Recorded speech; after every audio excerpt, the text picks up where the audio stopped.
Hi, Annie. Thanks so much for your great post this week on abnormality and psychopathology. I thought you did a really great job just talking about psychopathology in general.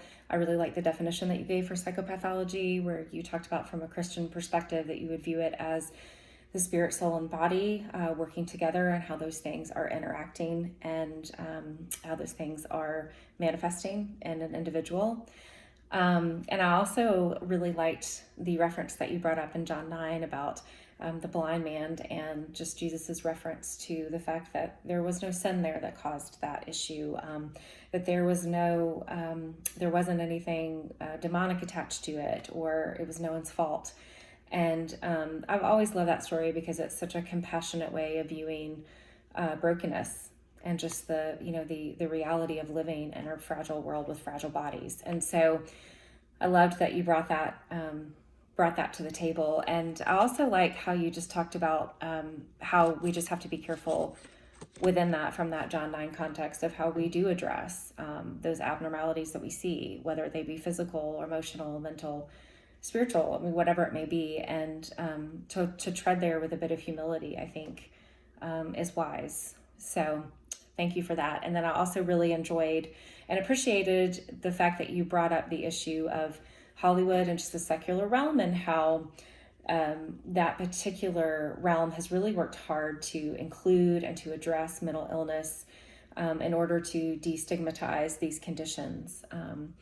And it just made me think about, what is the church currently doing to do that as well? So we have the secular world that's really sort of taken that role by force, and really working hard to educate, and really working hard to kind of reform the way that those disorders and those illnesses are being seen. But what are we as a church doing? And I found an article by Campbell and Winchester, and they talked about what one particular church is doing. It's actually an African-American church, is doing to actually address the issues of mental illness within their congregation. And some of the things that they mentioned were just having an honest and candid conversations about what mental illness is, and about just educating their congregation on what mental illness looks like and the way in which it manifests. And I hope that as practitioners that we can be part of that process of